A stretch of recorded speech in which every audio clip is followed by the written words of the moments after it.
Senhoras e senhores, sejam bem-vindos. Se gosta desse tipo de conteúdo, considerem sim se inscrever. A besta de Gévaudan foi uma criatura que aterrorizou as regiões sul e central do Reino da França em meados do século XVIII. Os eventos ocorreram entre 1764 e 1767 na região que dá nome à criatura. Gévaudan, o atual departamento de Lozère e parte do Alto Loire. No período, uma criatura identificada como lobo cinza, cão-lobo ou hiena realizou ataques na área, segundo registros. Segundo testemunhas, a criatura tinha dentes aterrorizantes e uma cauda imensa. Com o tempo, as histórias locais ganharam força histórica e se tornaram foco de diversos estudos. O primeiro registro de um ataque da besta de Gévaudan é em 30 de junho de 1764. Na época, Jane Bulle, uma pastora de apenas 14 anos, cuidava de um rebanho de ovelhas quando foi atacada e morta. No entanto, relatos do historiador J. M. Smith indicam que outra jovem já havia sido vítima de um ataque semelhante 2 meses antes. Segundo comentários da época, a criatura responsável era como um lobo, mas não um lobo. Porém, neste episódio, a vítima escapou com vida graças à proteção do rebanho. Houve mais ataques nos meses seguintes, mas as descrições da criatura eram muito confusas. Alguns relatos apontavam para bestas do tamanho de bezerros ou cavalos, outros ligavam o animal a uma pantera. Em alguns casos, os relatórios foram ainda mais detalhados. Por exemplo, alguns deles falaram sobre a existência de garras especiais e características específicas que não se repetiram em outros casos. 13 de março de 1765. Jane Jouve estava em seu jardim com 3 de seus 6 filhos. Jane ouviu uma pedra rolar e se virou. A besta segurava uma criança de 14 meses em sua boca por um braço. Jane se lançou sobre a fera e conseguiu libertar a menina, mas a fera se lançou sobre o menino de 6 anos.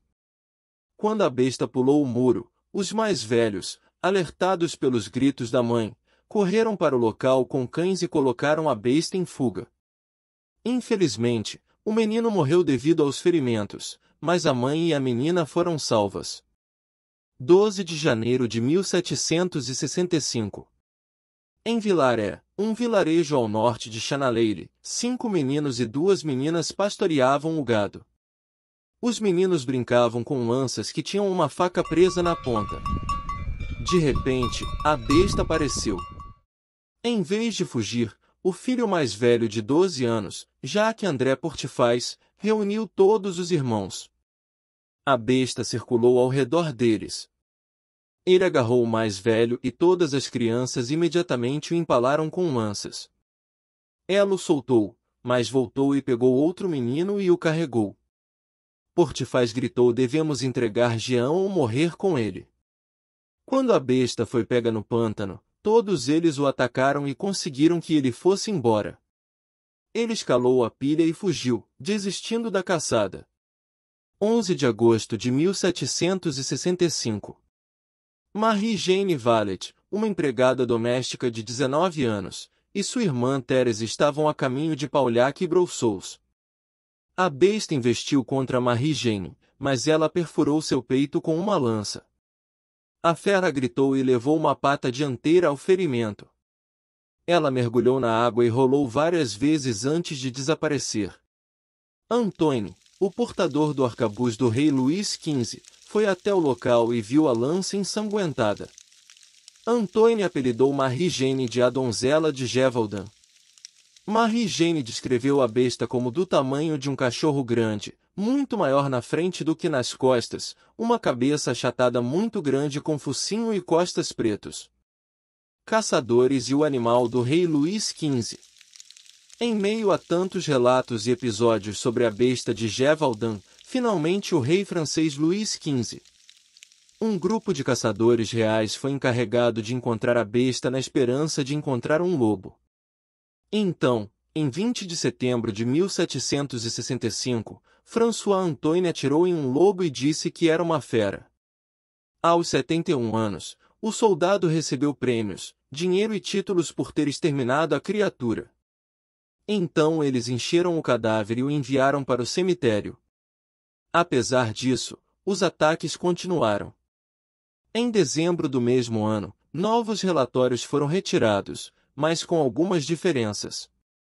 Desta vez a criatura não demonstrou medo do gado, característica típica da fera anterior. O tribunal, portanto, assumiu que não era a mesma criatura e apostou no sucesso de Antoine. No ano seguinte, porém, a região voltou a ser assolada por um novo foco de ataques. Em meados de junho de 1767, um nobre local decidiu organizar uma festa para caçar essa criatura. No dia 19 daquele mês, um dos integrantes do grupo, Jean Chastel, matou um lobo na região. Uma vez que restos humanos foram descobertos dentro da criatura, uma autópsia encerrou o caso. Além disso, fatores como os vários detalhes da besta morta e o fim dos ataques ajudaram a estabelecer que a besta de Gévaudan havia sido derrotada. As principais teorias sobre a verdadeira identidade da besta de Gévaudan ainda debatem qual animal desencadearia os ataques. De acordo com os elementos mais populares, a criatura pode ser um lobo euroasiático, uma hiena listrada, um leão, algum tipo de predador pré-histórico, um lobisomem, um híbrido lobo-cão ou algum ser humano. Suspeitos como lobisomens e criaturas pré-históricas, porém, seguem caminhos que muitas vezes flertam com a fantasia. Outros teóricos apontam que a besta era na verdade um serial killer humano. Isso porque muitas das vítimas foram decapitadas, o que não é comum em ataques de animais. Os que defendem essa teoria não acreditam que o homem cometeu os crimes vestido de monstro, mas usou um animal para atacar suas vítimas. No entanto, a teoria mais credível aponta para vários ataques de lobos na região. Como eles são nativos da área, seria fácil detectar um alto número de casos. Estima-se até que entre os séculos 17 e 19 houve cerca de 9.000 ataques de lobos contra humanos na França. No entanto, detalhes como a frequência de ataques fatais e nenhum caso de raiva entre as vítimas ainda lançam dúvidas sobre isso. Muito obrigado por apreciar nosso trabalho. Até a próxima. Um grande abraço.